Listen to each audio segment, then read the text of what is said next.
Okay, ladies and gentlemen, thank you for being here tonight. We are in Nehemiah chapter 3, beginning Nehemiah chapter 3. Again, it would be nice to say we're going to finish this tonight, but it may be several weeks, it's going to be more than 1 week. But Nehemiah chapter 3, what you have in your notebooks on page 15, you're going to have the beginning of this, the verses. All the verses are written out in English Standard Version, beginning on page 15. And you're going to have this map, this whole map. It's broken down as you read through it. For example, I'll begin in chapter 3, verse 1. Then Eliashib, the high priest, rose up with his brothers, the priests, and they built the sheep gate. Now, where's the sheep gate? They consecrated it, that they sanctified it, put blood on it, as they would make it holy, because it's something the priests are going to use, and set its doors. They consecrated it as far as the Tower of the 100. What's the Tower of 100? And what does 100 refer to? As far as the Tower of Hananel, or Hananel. Okay, so there's 3 gates that are mentioned. We got to talk about that. Now, you see that's in red, and right here, I've got it in red. Sheep gate, Tower of Meha, or 100, Tower of Hananel. And that's what the little bit that I've got here on this copied tonight. I've got that top half copied, but it's in black and white, so it's not color coordinated as you see it is in here. Then as you turn the page, and we'll read more of that, and then you can see as I read down through on page 16, you're going to go through, and all those spots that are red are mentioned over there. And again, the continuing down to the southeast side, all the way down to the Pool of Siloam. Coming down here is mentioned. That's verses 11 through 14 on page 17. And then page 19, we're going to turn the corner and go up, and all the locations on the east side, looking into the Kidron Valley, are mentioned, including this place that is the terraces that have tumbled down that's not going to be rebuilt. That's on page 19. And again, all those places that are in red are mentioned. And so we got chapter 2, it mentioned a few of those places in chapter 2. It doesn't always mention the same places again. It adds a few. And then if you go on to page 21, then you've got this last part up here, and they turn the corner, and it ends at the sheep gate, and the wall is going to be divided up. So the red letters is identifying the spots, the locations on Nehemiah's city. Now you go back to the 1800s, early 1900s, they had walls way out here. They're guessing, they saw the walls of Jerusalem today, and they just assumed must be the same. Well, archaeology's revealed this whole western part that Hezekiah had built was torn down by the Babylonians. They're not even going to take and rebuild it. It's going to be a smaller city. It's going to be 1.5 miles around this city. Even like we talked about, the terraces that had collapsed, they're not going to rebuild those. They're just getting some kind of protection for the city that has been being restored. Now, if you look on page 22, you can see this exact map, the whole thing, all in red, and those are all the locations. This could be a very boring chapter, and I apologize. I came to Bible study, and all he did was look at maps and name people. It's like, I'm sorry. It's like, you want a spiritual message? Nehemiah was faithful to God. He trusted God's promises, and he went to work and motivated people. He's a great leader, had some conflict. He wouldn't fall into a political trap and got the job done in 52 days. Be like Nehemiah. Okay, there's your spiritual message. Now, the next page, page 23, is the exact same verses once again, except now it's in this chapter, it's going to tell you, and we're going to begin reading, we just read verse 1, look up there at the sheep gate, Eliashib and the priests, they built from the sheep gate past the Tower of 100 all the way to the Tower of Hananel, and now you've got in green, you've got who was building that section of the wall. And then the men of Jericho are going to build from the next portion, from the Tower of Hananel to probably the middle of that section, because Zakur, and that's going to be the name of an individual, and it's going to say the son of so-and-so, so he's identified, is going to build the rest of the wall up to the fish gate. And then the sons of Hashanim are going to build and finish the fish gate. and then they're going to go around. Now, some of these places are going to be clearly identifiable. You're going to be able to locate where they're talking about. Some, you don't know where they're at. You just know that this place is, okay, this is located, so these two must be in between here and here. And so some of this stuff is speculation. And the names, we don't have exact measurements, but if you follow it in order, some of those guys match up with an actual site that we can identify. Then that means the other people had to be working somewhere between there. It goes in order. And again, you've got about 40 sections being built. This wall is going to be built in 52 days. Some of it's going to go kind of fast. If you look down here at this part, right here, this part, you don't have a lot of people working there. Look at that. It's right north of the Pool of Siloam, right here. I'm trying to read the words there. Hanan,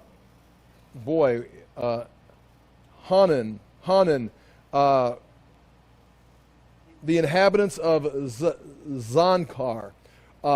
They built quite a bit.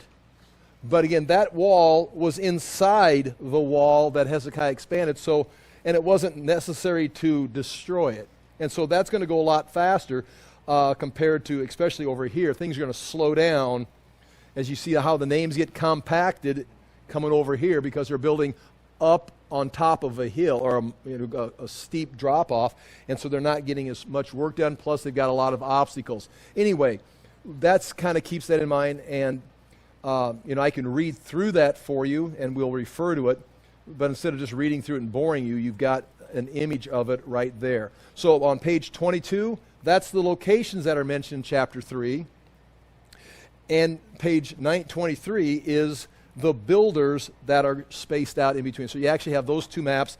I've got the builders are this one right here. I'll set it right here for a brief moment. Was that going to work? At some point, this is going to turn into a disaster, and my maps are going to start collapsing.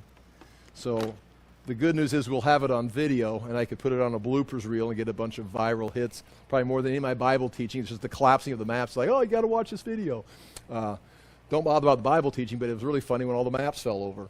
But anyway, there's that other map. Okay. Now, I'm going to read through a few verses. Do not be deceived. The title of the notes tonight that I handed out, Nehemiah chapter 3, verses 1 through 32.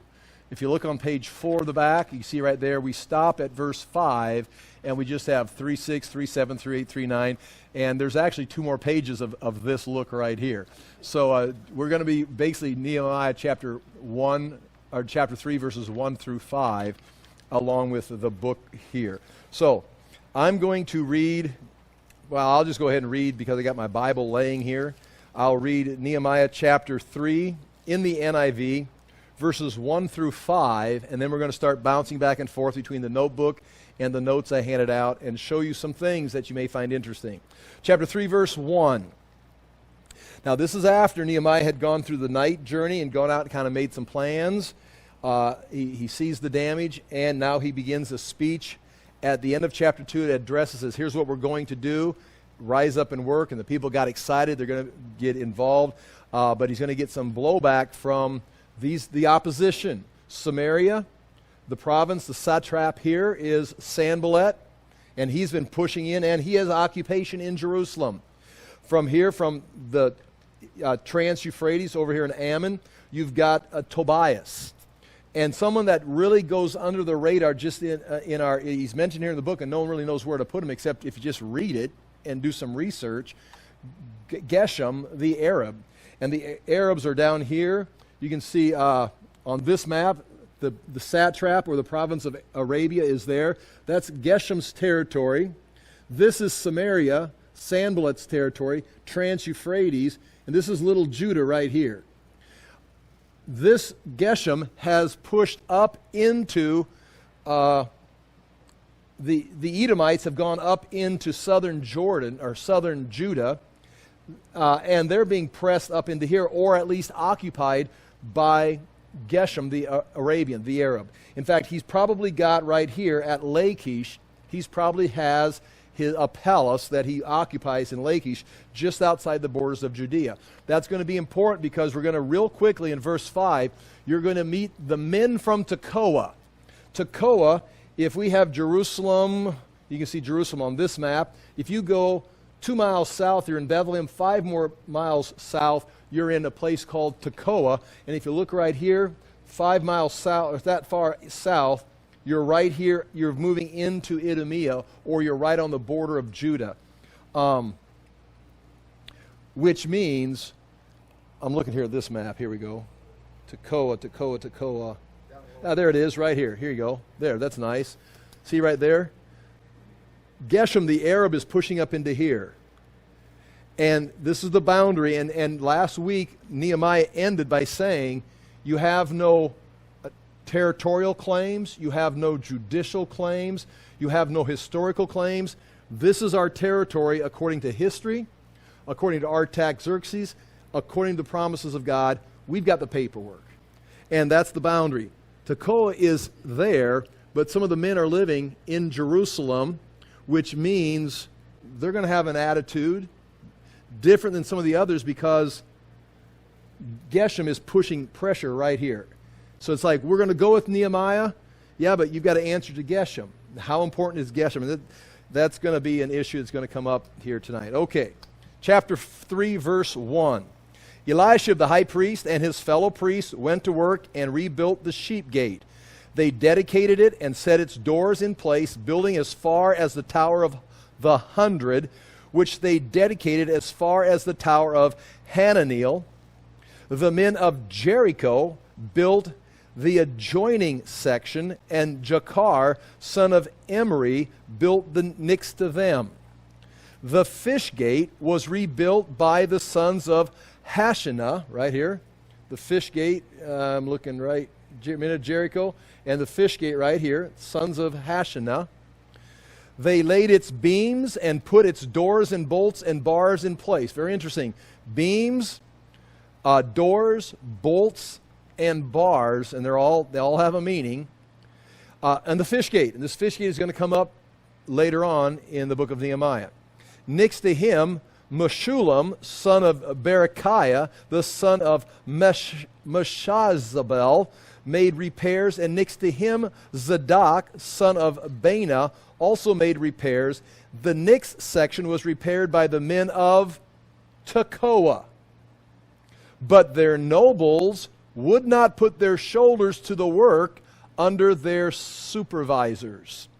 So the men of Tekoa are going to build in this area, men of Tekoa, there it is, Tekoites, right here before you get to this gate right here, the old gate, or gate of Yeshana.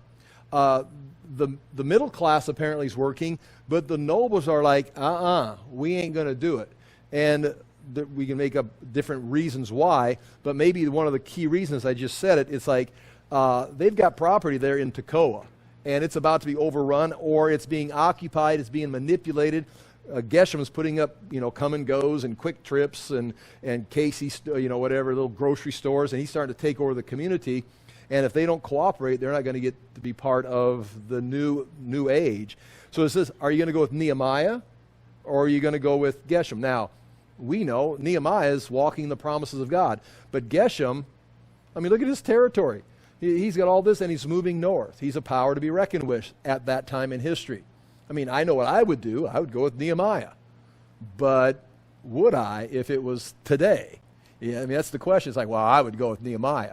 Yeah, you're like 2,500 years past, and you can see the history. What are you going to do today? That would be the question. Okay. So the men of Tekoa would not work, and that is verse 5. And then verse 6, we'll pick that up probably next week. The Geshem gate was repaired by Joiada, and we'll go on with some of that. Okay, now, in your notes, I want to look, first of all, in the booklet. In the booklet on page 15, what I did on this first map, little picture, that's a picture on the top of page 15. I'm standing on the Mount of Olives looking over the Kidron Valley, taking a picture of this wall right here. And you can see the eastern gate. I've got it marked there, the eastern gate today. That eastern gate is built right on top of this eastern gate right here. Now, this wall that goes up right here is is no longer there. In fact, you can see I've got a little white line. It's a little dotted line, a little white line. That's buried in the ground. It's gone. There's a gate there called the Mifked Gate. Okay, I'm going to take this right here. Here we go, another maneuver.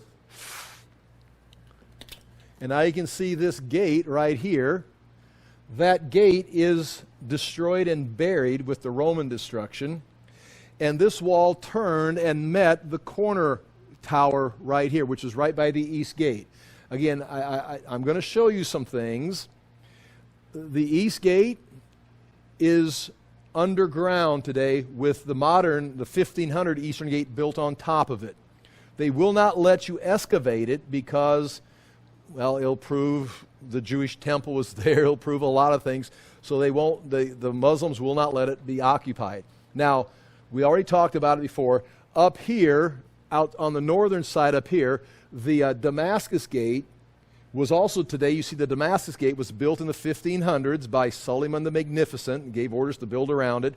But they have excavated down. And you can go underneath that gate, the modern gate from the 1500s, if you want to call it modern. You can go down and see 1,500 years during the times of Herod Agrippa and Herod Agrippa II. You can see the road. You can see the gates from the Herodian gate that was there, the Damascus Gate.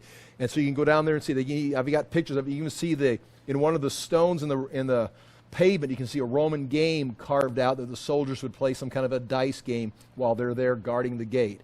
Now, that is true. You can go under the Damascus Gate, excavate down, and find the first century Damascus Gate. You can do that here. You can tear this eastern gate down and go down and find a gate. But you can't. They won't let you. So you see, that wall is this black line right here, and that eastern gate.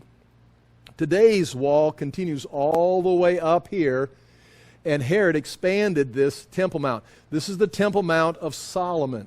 It's 500 cubits by 500 cubits square. The Hasmoneans are going to expand it a little bit further south. Then Herod is going to expand it further south, further west, and further north. And that's the Temple Mount you see today. So this western wall right here is buried. They put dirt up against it and buried it and built on top. In fact, you can see these stones right here. You can see the top stones of this wall today on the Temple Mount. And once it was identified by Lean Rittmeyer, the Muslims came up and tried to concrete up over the top so you couldn't see them very good as far as the face of the stones, which you can see a little bit of the face for. They put concrete on. Oh, there's nothing to see here. Yeah, there is. Solomon's wall of his temple, nonetheless. So, but you see these gates here. Now, going across there, you can't see this. This is all buried today. This wall is buried today. It's by Herod 2,000 years ago. But if it stood today, you can see the eastern gate right here, and you can see a picture of it. And then the corner tower would have been right there where it says corner tower. See, I've got it drawn in red right here, and I've got it drawn there, a little picture of it. And then I draw a line straight across, and you'd assume there's going to be a prison gate, a sheep gate, the Tower of Mia, or the Tower of 100, and the Tower of Hanil right here on this corner. You cannot see any of these things. This is speculation. Except you can see the stones of this corner tower. I'll show them to you here in a moment. You can see the stones. And soon as they were identified, guess what? I was so excited. I was reading some books in 2010. After I'd been there in 2007, I was reading, okay, I'm going to get a picture because I walked right by it. There's the Old Testament stones of this tower you can see in the base of the wall. I walked right by it. No one even said anything about it. So I'm going to go up here, fly in, go up here, go by the Eastern Gate, go up there and take a picture. It's like, what the heck? Who put all this concrete here? There's a bunch of garbage. There's wires and straps and concrete. Just like, well, I can't see anything. Oh, I can't see anything. And again, I'll tell you more of that later. But you can see those stones right there. So you can actually see that corner where that corner used to be. And Lean Rittmeyer got some good pictures of it because he took this right here from this corner right here where they could see Herod's or Solomon's western wall that was built 950 BC. They can see the top of it. He goes, well, if it's actually 500 cubits square, if I find this corner and measure 500 cubits there, I should be pretty close. And guess where it ended up? Right there on those stones. And then he realized, I have found this wall. Now, you can't see it. You can see this, and you can see a little bit of carving in the bedrock here. But remember, Jerusalem's invaded from the north, not from the Kidron Valley up, not from the Central Valley up, not from the Hinnom Valley up. They're invaded from the north. So you look at these are gates. All the way around, you got gates coming in and out of the city, the water gate, the fountain gate. This is the water gate, the fountain gate. You got all these gates, the horse gate. But look right up here. You got all this fortification. And that was totally destroyed by the Babylonians.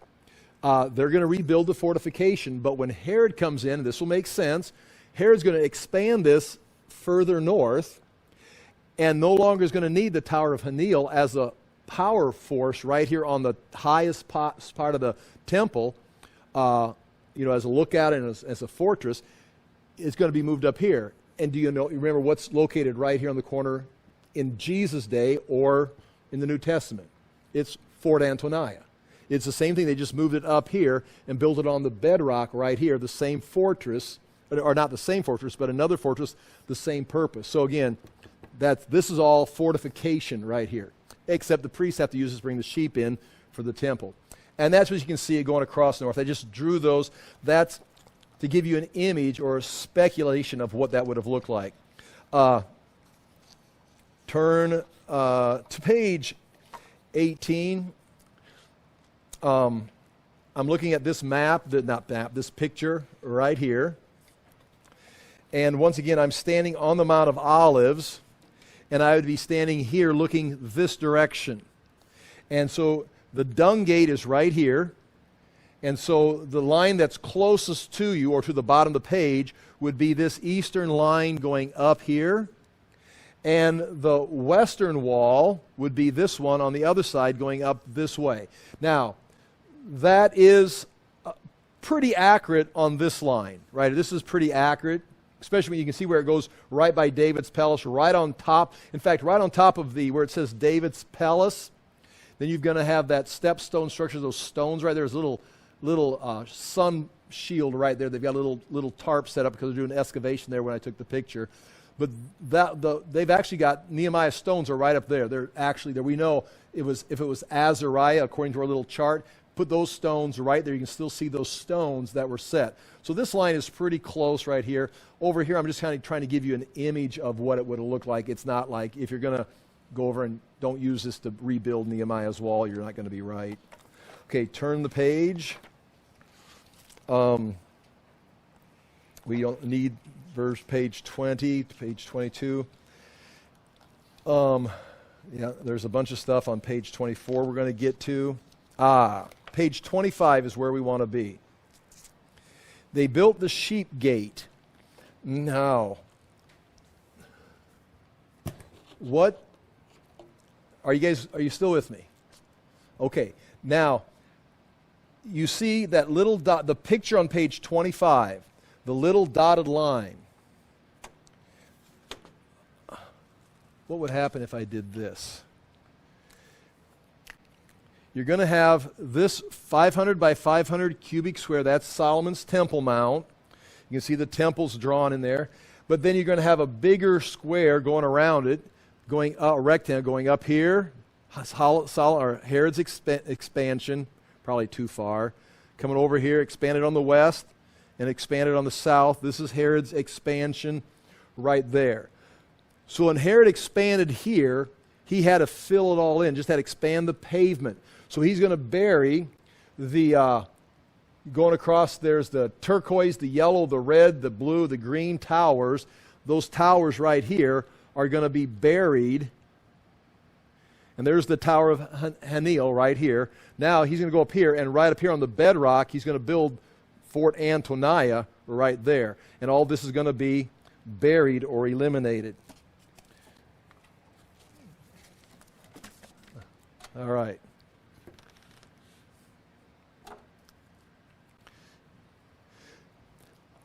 So I'm going to read through page 25. The sheep gate is mentioned in Nehemiah 3:1. 3:32 as they complete it, and again 12:39, chapter 12, verse 39, because when you see over here on this map, when they do the final dedication, Ezra's going to march, Nehemiah's going to go this way, come in the water gate and come up here. Ezra's going to go out the valley gate, go up here, go past the sheep gate, and right here the prison gate is going to come in, and they're going to meet right here in the temple courts. So it will be mentioned again, that sheep gate. It was through this gate the sheep and animals were brought by the priest for sacrifice. John, the New Testament book of John, chapter 5, verse 2, it says the sheep gate.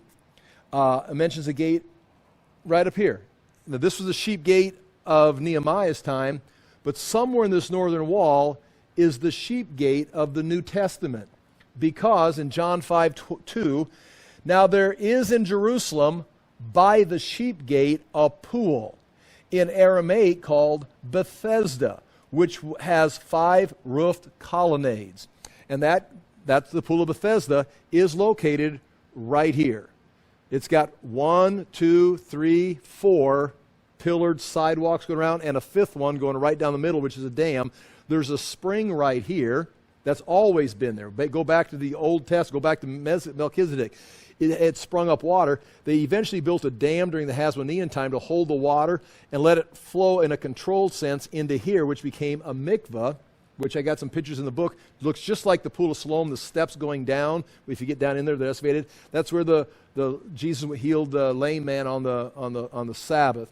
But anyway, John assumes everybody knows where this is at, the sheep gate, but he says there is, near that, the Pool of Bethesda. So the sheep gate was here.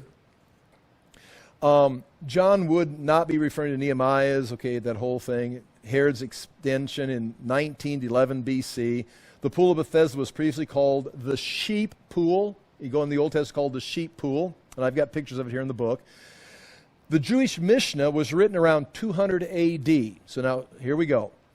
The Jerusalem's destroyed in 70 A.D. The Jews scatter, and they realize they got these oral traditions. They've had this teaching system, but they decide they've got to write down, not the scriptures, but they've got to write down the commentaries. They got their interpretations of the scriptures. They could all get together and study, but now that we're all scattered, we got to get this in written form. So they write in 200 A.D. the Mishnah, which is a collection of the rabbinic teachings through all the previous years. Now, this would have been stuff that Paul would have been taught. He would have known it orally. He would have had it memorized. They would have had some writings, of course.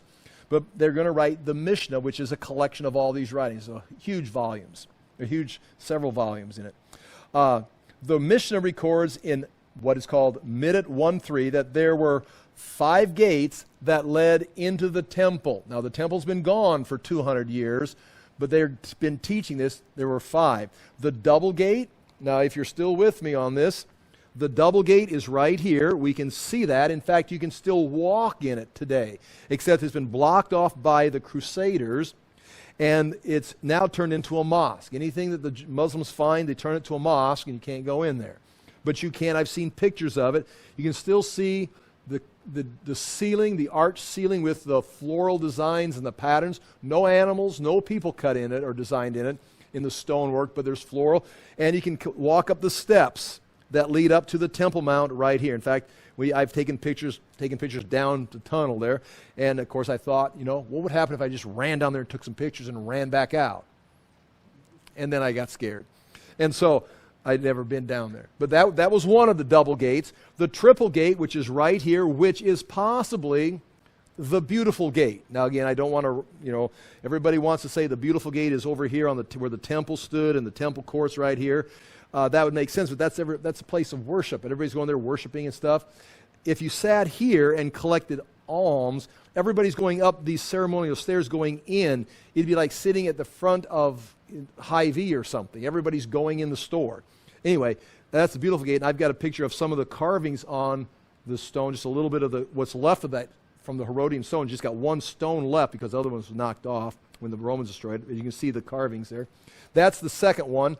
The Kip-Onis gate, which is on the west side over here, it's used for the public to enter the temple courts. It's called today Barclay's Gate. All you can see today is the lintel. There's just the lintel. It's no longer used as block shut, but you can see the big stone that went across the lintel of it.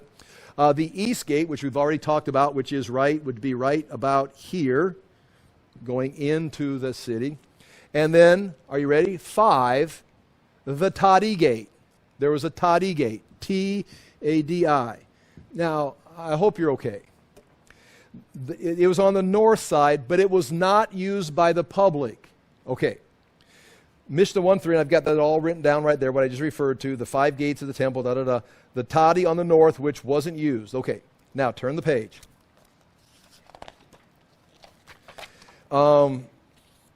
This is going to be more than you care about, but I do care. Page 26, the sheep gate in Nehemiah 3:1 from thebiblehub.com. There's your Hebrew text. You read it from the right to the left.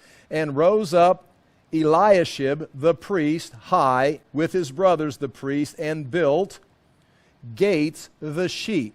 Now the sheep gate right there in Nehemiah 3:1, the sheep in sheep gate is the Hebrew. Again, I'm working on it right now with Tyler, and I think Tyler could identify a few of those letters. One's an aleph and one's a he. Tyler would be proud of that, okay?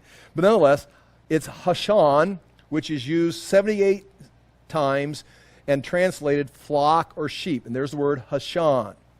The word sheep or lamb is also written in Hebrew in the Old Testament as this form, which is pronounced Telel, Tela, T-E-L-A. T-E-L-A is the word for sheep, pronounced in the Hebrew. You've got the T, you've got the Lamed, the L, and then you've got this Aleph, which is silent. So it'd be the T and the L. And they've got to apply the vowels. T and L. Okay, are you with me? Hebrew is only consonants. And then you've got to come by and put like points. If it's going to be an eh sound or an ah sound or an o sound, you put dots or lines around. But you go back to David's day, you just had consonants. Eventually, when they started writing it, they started putting vowel points so we'd all say the word the same way. Just imagine speaking the English language and all you could say were the consonants. You could do it and we'd all get used to it, but eventually it'd be like someone saying ah, someone saying eh, someone saying o after the consonant. So they put vowel points in it. But all we're talking about right here is the TL, telegate, and the Lamed. It says, it is possible that the telegate became the Tadi gate through language translations, because it's going to go from Hebrew, it's going to go into Aramaic, it's going to end up in Greek.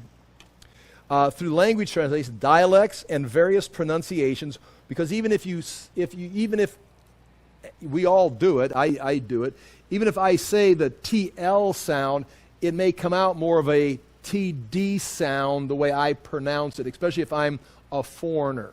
And so when someone writes down the way it sounds, all of a sudden TL is going to become TD. And it shows you right here.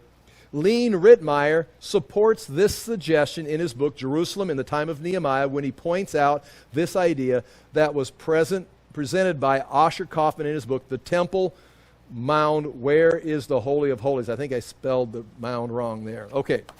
The pronunciation replacement for the Lamed, the L on page 227, with the D, and I haven't learned the D letter yet in Tyler's Hebrew class, seems to be supported by the fact that Tadi is not a word with any meaning in Hebrew or Aramaic. This word does not exist in Hebrew or Aramaic.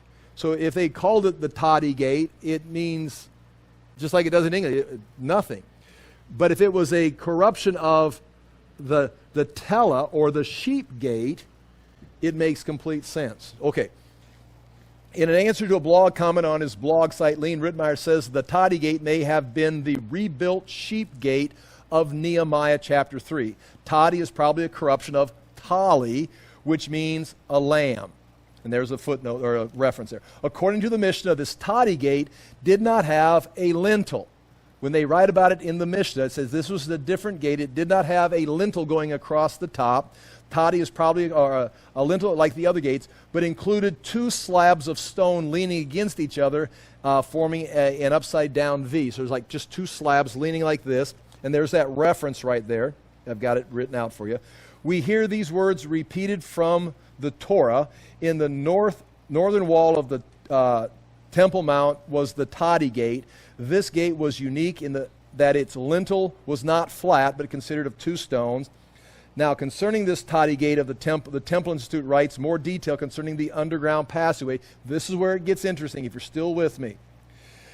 Because Herod is there's going to be two stones to walk through, and it's going to be underground. It's going to have a stairway. There's going to be underground chambers here that are going to get covered up.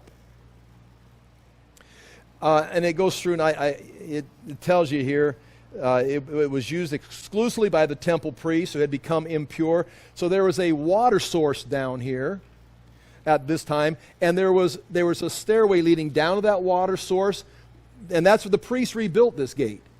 But there was, according to the Mishnah, they could go down a set of stairs. There was a source of water, a mikveh, if you would, that they could wash in, become impure, and then they could leave, go out that gate, and go down there and be underground.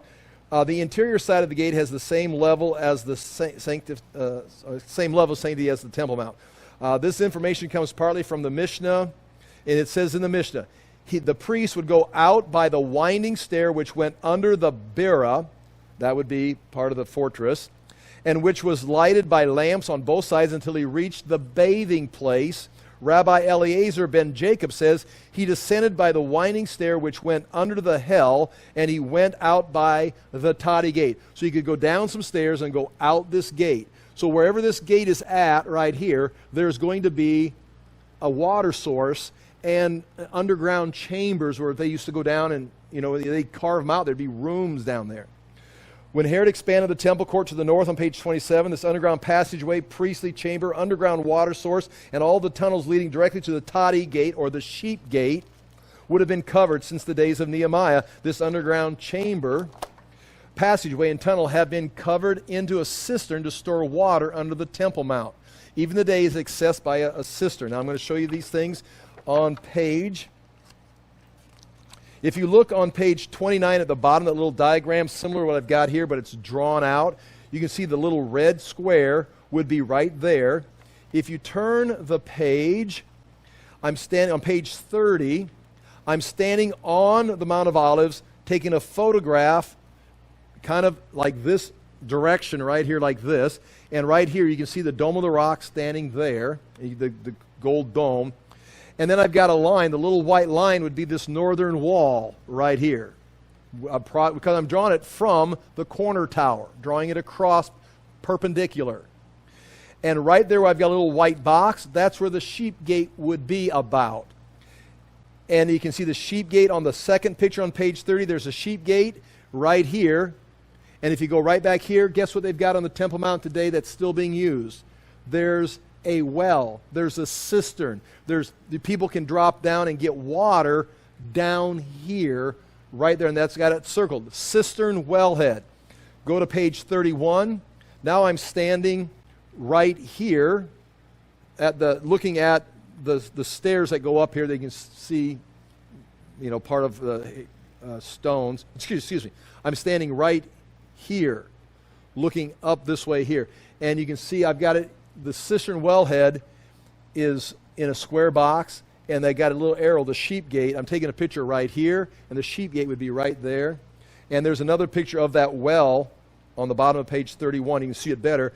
It's been used for 2,000 years to get water. There's pictures of people getting water out of that well, dipping down into there.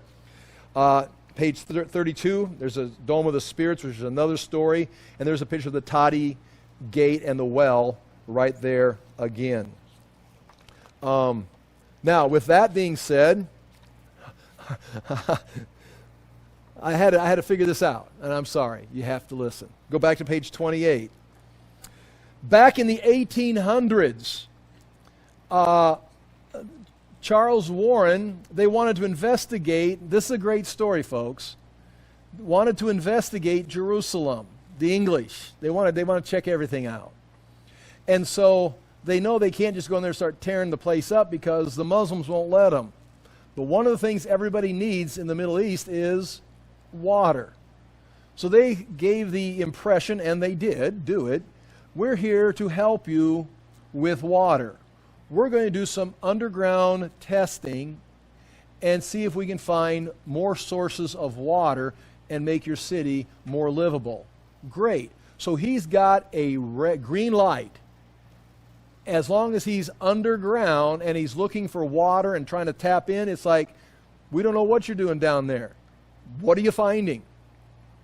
Well, he was looking for water, but he was also making maps and was digging tunnels. And he would dig tunnels.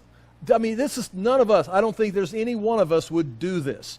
You dig a shaft down, just big enough to get your body down.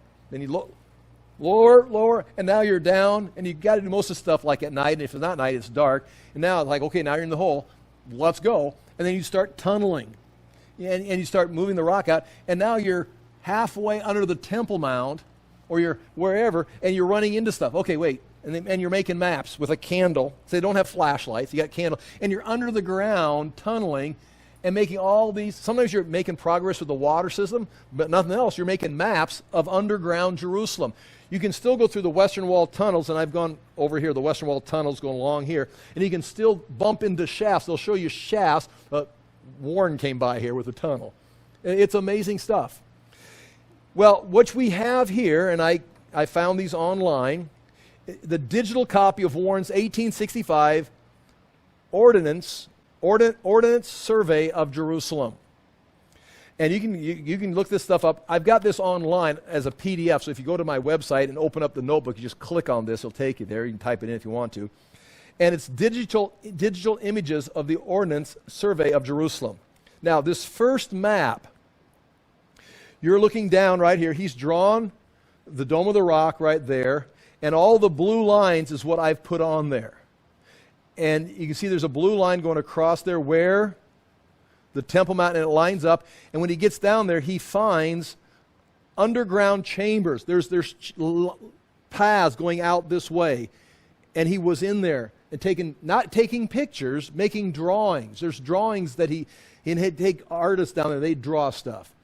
And you can see where that is. And I got a better picture on page 29 of the same thing. I just zoomed in on it. So I wanted you to see the big picture. So you can see the East Gate on page 28. He's got the East Gate drawn on there and a variety of other things. But on page 29, I've got it closer, and you can see clearly the underground cisterns, the underground passageway, and then there's a cistern that's on the surface, like we mentioned right here, that's function, that they're going down and getting water. He went down and saw where they're getting the water from, and that is a passageway leads out to where the Toddy Gate would be, which was probably a corruption of the Tela Gate, which is the sheep gate, which is right there, which is what Nehemiah in chapter 3, verse 1 is talking about. I know it's a long journey, but I think that's kind of cool. In other words, we're not just making stuff up. Okay, does that make sense to you at all? Now, we're going to eventually, I'll show you, since we're talking about Warren, I'm going to see if I can find this quickly. Oh, we can't talk about it tonight, but we're going to mention, go to page 53. Remember I talked about there's this wall that's gone, used to go out and around like this, and turned right here. And you can see it on your maps. And it would meet the right here, it would meet this corner tower.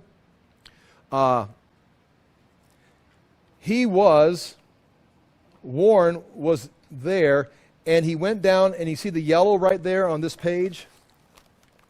The yellow right here. He tunneled down and started tunneling towards the wall. He tunneled down here and was tunneling towards this eastern wall. But he got to right here, and he hit a wall. The remains of a wall that's underground. He hit this wall right here. And so then he's tunneled. Once he hit it, you see where he goes with the red line. He goes this way for 55 feet. And as he went this way for 55 feet, he went this way and started to curve towards what we know as the corner tower. He goes, this wall, I hit it, it started curving. So then I came back and tunneled this way, and it was straight. And then he came back out and wrote it down. What kind of people are these? I mean, this is like crazy stuff. But he found this wall, found out that it curves, and that's what you see right here. I've redrawn it. And then he says he was 41 feet below ground, and you can see the corner tower. Right there where I've got the corner tower drawn, you can see, even from that picture, you can see at the bottom of the wall, the stones look a little different. I've got better pictures. I was standing right up there. But if you could see down lower, you can actually see the better stones. But those are the stones of this corner tower right here by the eastern gate. And you can see those stones today. I drew in there also the eastern gate that's below today's eastern gate. And a guy, James Fleming, in 1969, going to Jerusalem University, was out and was taking pictures of the stones, trying to find things out, and it had been raining, and he fell into a hole. Right there. See all those graves? You see, those are all graves. Some it's for religious purposes. I'm on page 53. Some of the, all out there, you can't walk up there. I did, and I got in trouble. I walked up and was looking at some stones further down south where the seam's at in the wall, and all of a sudden I had like officials up there wanting to see my papers. And I went, oh, they want to see my archaeological papers. And I don't have any archaeological papers. So I act like I didn't know what I was taught. I act like an American. I don't understand. I'm just looking for a Burger King, you know. And they thought, okay, this guy's an idiot. They go, you can't be up there. They can't be. Israeli, or were they? Yeah, they were Israeli. Yeah, because they got to do their job. They got to protect the place. You can't just have Americans wandering around Muslim graveyards, touching walls. But anyway, nonetheless, James Fleming did the same thing. Well, not the same thing. He did something cooler. He was doing the same thing, but he was on those graves, and it had been raining, and he fell down into the hole. And he had his camera with him, and he took a couple pictures, and you've got two of those pictures that had become legendary that he took in the hole. He went back later, and someone had already, the next morning, next day, he went and told everybody, he said, hey, I found the eastern gate. And by that time, they'd covered it up. And today, it's concreted over. You can't just go in there and dig it. But anyway, he got two pictures, and what you can see on those pictures, you can see right here, what I've got right here, that's the arch of the gate underneath. See, I've got a little red circle there. That's the arch underneath there. That would have been the gate. If Jesus came in on Palm Sunday in the eastern gate, that's the gate he would have came in. Not this gate. This gate was built in the 1500s. And again, it's the eastern gate, and everybody talks about it, but there's an actual first century gate underneath here. It's like, oh, that's, are you sure? Yes, because the Damascus gate is just like it. There's a 1500, and then they excavated down, and we can see it. I've walked and took pictures of it. You can touch it. It was the northern Damascus gate. There's a gate underneath here, and there's two pictures, and you see all the bones. There's just a bunch of bones in there. And so you can do your own research, James Fleming, and look that up yourself. Anyway, that is part of Warren finding that, James Fleming finding that. He was just a student taking pictures one night and fell into a tomb. All right. We're going back. The Toddy Gate. So that was all that's about the Toddy Gate. Turn the page. I'm looking for page 34. The text then goes on and says, I'm going to hold page 34, go back to chapter 3, verse 1. I'm reading chapter 3, verse 1, while you're holding your place on page 34 of the notebook. Then Eliashib, the high priest, rose up with his brothers, the priests, and they built the sheep gate. They consecrated it because it was used to bring the sheep in, and that's where it was as holy. The Mishnah says it was as holy as the surface of the temple because the priests would go down there and bathe. And so they sanctify. It's the only gate that gets sanctified. The priests don't run around and put blood and oil and pray over all the gates. They're going to have the big ceremony. But this is the only gate the priests build themselves, and they consecrate it because it's the sheep gate. They use it. They bathe in it. They take sheep in and out in it. They consecrate it and set its doors, and the doors would be wooden. They're going to have stone, but then they're going to have wooden swinging doors They're going to have to be attached with bolts and things to the stone framework. And then there's going to be some kind of a bar that comes down and locks it. Now, that had been total. This was not rebuilt. This was not like they're just fixing it up like a remodel. This northern side is totally gone. That's why they didn't build a large portion of the wall. They built a gate. Someone else is going to build another little portion of the wall. This is, it's their fortress for an invasion, but everything's got to be rebuilt. The Babylonians destroyed this. Down here, we get further down, it's probably, they're just rebuilding some stones and building it up. Okay. They consecrated and set its doors. They consecrated as far as the Tower of the 100, or you can see right here, the Tower of Meh, or Meh. And that means 100. We'll talk about that. And as far as the Tower of Hananiel, and that is right here, the old Fort Antoniah. Before Antoniah was further north, that was a fortress. Okay, I'm on page 34. The Tower of Meh, or Meh. Meh means 100. That's all we know. It's the Tower of 100. And I've got written down at the bottom of that page 34, it is not known what the 100 refer to, but it might be referring to the height of the tower. It's 100 cubits. The number of completeness, it's 100. It's done, 100%. The number of stairs, it takes you 100 stairs to get to the top. But probably this is the best one. The military unit mentioned Deuteronomy 1:15 as commanders of hundreds. There would have been a crack group of soldiers stationed there, and the commander was in charge of the 100. Where are you stationed? In the north wall. Whoa. It's the Navy SEALs. I mean, these guys are the 100. There's many divisions of 100, but this is the 100. They're on the north wall of Jerusalem. So it's probably referring from Deuteronomy 1:15. They were commanders of groups, and there was a divisions of 100. So that's probably what it refers to, especially being in this military setting right here. Notice that's interesting. Right here, you've got the sheep gate. They're bringing sheep in and out for sacrifice, and the priests are working here. Right beside it, you've got, the whole wall. It's the military support of the city. I go back to the first paragraph, the second line. The main function of the north wall was fortification to defend the most likely direction the city would be attacked. The rock of the ridge of the city and Mount Moriah, where the temple stood, continued to rise to the north of the Temple Mount. So it started rising way down here. You'd come up out of the Hinnom Valley and you'd rise and rise and rise. Even this is called the Ophel, which means the rising. It's still rising up to the Temple Mount. You've got the rock exposed here. The temple's built on the rock, or the dome of the rock is now on where the Ark of the Covenant sat. Then it comes up right here, and then it continues to rise up here to the north, and this would be the highest spot, and then it even rose outside the city. The Babylonians 588-86 and the Romans in 68-70 both set their siege towers up on this north wall and laid siege to the city. The other three directions were protected. You know that, the Kidron Central and the Hinnom Valley, where you couldn't attack it. And there's that reference, Deuteronomy 1:15. So I took the heads of your tribes, wise and experienced men, and set them as heads over you, commanders of thousands, commanders of hundreds, commanders of 50s, commanders of 10s, and officers throughout your tribes. So that's probably what the Tower of Meh means. It's the Tower of 100, and I'm going to guess it means, instead of 100 steps, it means a division of 100 soldiers. Now the Tower of Hananiel. If you don't mind, here we go. The Tower of Hananiel is mentioned in a couple of other places in the Old Testament. It is referred to as the northern extremity of the city of Jerusalem in Zechariah 14:10 and Jeremiah 31:38. Jeremiah 31:38 is written before 586, before the destruction where it was torn down.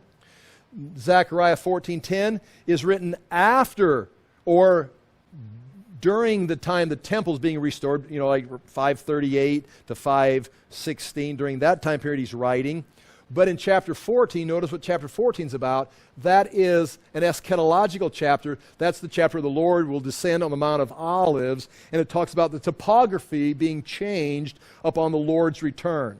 So you've got is Jeremiah referring to the Tower of Hananiel before the Babylonian destruction. You've got Zechariah referring to it after their return, but in reference to time that hasn't even happened yet. It's still future for us. Here's what it says. Zechariah 14, verse 8 through 10. On that day, living water shall flow out from Jerusalem, probably from the Temple Mount area here. But that's not surprising. There's water sources all around. Half of the water of them to the eastern sea and half of them to the western sea. It shall continue in summer as in winter, and the Lord will be king over all the earth. In that day, the Lord will be one and his name one. Watch this. The whole land shall be turned into a plain. Now, if you're going to read this literally, what is going to happen is this is a ridge, for example. This ridge rises up like this, and it goes to Kidron Valley, Central Valley. You've got the hill country of Judea. But in this time right here, the whole land it just collapses. It goes flat. The whole land becomes a plain from Geba to Rimmon. And since it's like, what does that mean? Well, there's a map right there. Rimmon is down here. It would be right down here, coming across the Dead Sea, right about here. It's down here in the Negev. Southern from here, Rimmon up to Geba, which is just like about 2 miles north of Jerusalem. So from 2 miles north of Jerusalem all the way down into the Negev, it's going to collapse. It's going to be flat. But Jerusalem shall remain aloft on its site so it's all going to collapse around, but the mountain of the Lord is going to stay a mountain. Everything else is going to collapse around it. It's going to stay a mountain from the gate of Benjamin to the gate of the former gate, or to the place of the former gate, to the corner gate, and from the tower of Hananeel to the king's winepress. So right here, what we've got on this map, Zechariah 14:10, is the sheep gate is called the Benjamin gate here, because Benjamin is the tribe right here. You leave and go up here, just like the Damascus gate is in the northern wall, because you go there and you go to Damascus. We're going to find out this is called the fish gate because the fish come from the Mediterranean Sea. So the Benjamin gate would probably be where that's at. The first gate is the prison gate. The corner gate is the corner gate, and then the tower of Hananeel. And it just refers to it at that point right there. Turn the page, and you can see more detail on page 36. The royal winepress is most likely down here. Going back to this, if you don't mind. The royal winepress is down here where the king's garden, the king's pool is. So from the royal press all the way up to the corner tower, from the tower of Hananeel all the way across there, it's all going to be protected. So Zechariah 14 is referring to that. Okay, page 37. I referred to this. I'm standing on this time. I'm standing right here. On that top picture, there's a platform that's been built up by the Muslims that you step up onto right there. But right there on the base of the stairs are the stones of Solomon's wall, the retaining wall. Those stones are right there. They're the beginning of the stairway that goes up, and much could be said about that. But the location of the Tower of Hananeel from right here is that arrow going this direction. Right here is where that tower is, right there. And that's where, just to the north of the stairway leading up to the Muslim platform, is the northwestern corner, is bedrock cuts. You can see, and I didn't see it. I wish I didn't know about it. But you can go up here and find in the bedrock, unless they got it covered up, you can see cuts from this tower where the tower itself, because it's not the tower is going to go down to the ground because it's built on bedrock. So if they put stones there, they had to put them on the rock, and when they got drug away, the stones are gone, but the bedrock is still the earth. But there's still cuts in it, just like you can see cuts inside the Dome of the Rock where the Ark of the Covenant used to sit. There's cuts in the bedrock up here where this tower used to sit. Now, interesting, if you don't mind, bottom of page 37, if we continued and it continues to rise, I said Fort Antonia is built on the bedrock today, or Herod built Fort Antonia on the bedrock. That is the base of that bedrock. Now, on that picture at the bottom of page 37, I'm standing, I almost wrote on my map.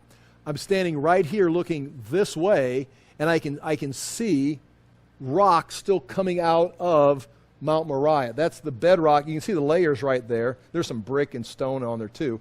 But Fort Antonius would be right on top of that rock. And that's where, when Paul was arrested on the Temple Mount in Acts, he had to go up. Came out of Fort Antonius. They came down. They had to go up a large set of steps and ask if he could address the crowd.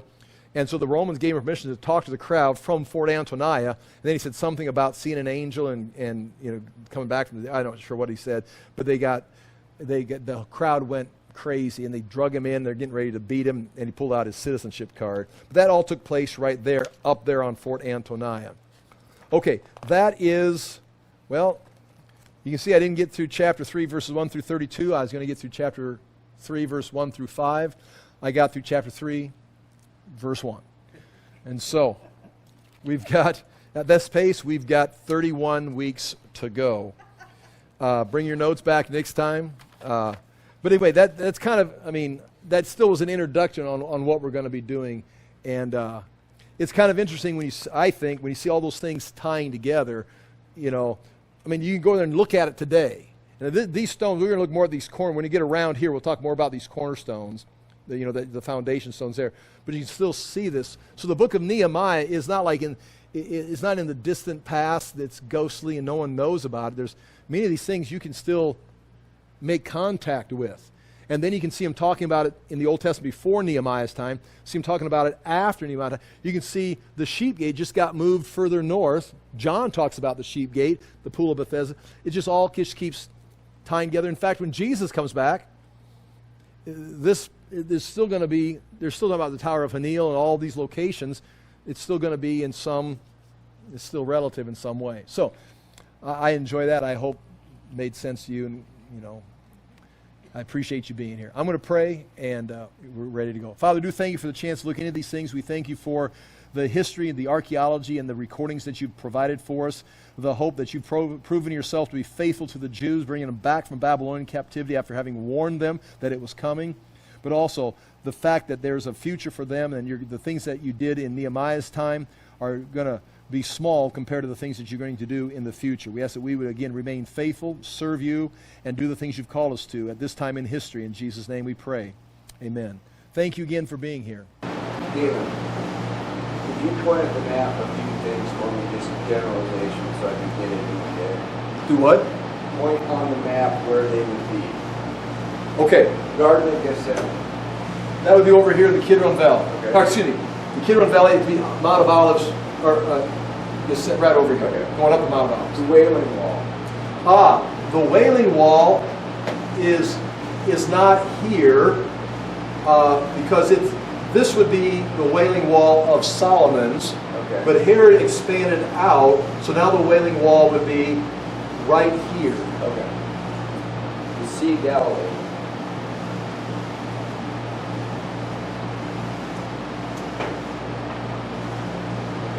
Okay, so this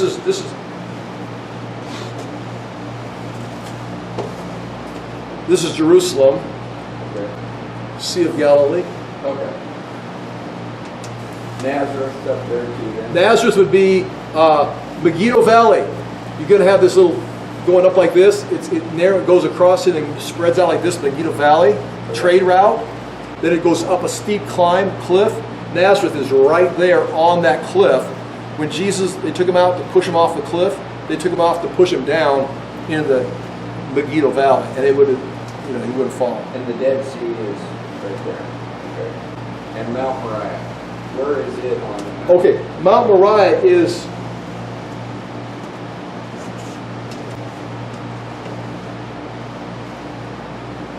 this is Mount Moriah. The whole thing. Right. The whole Temple Mount is Mount Moriah. Right. Pretty much. Right, yes, Okay. yes, yep.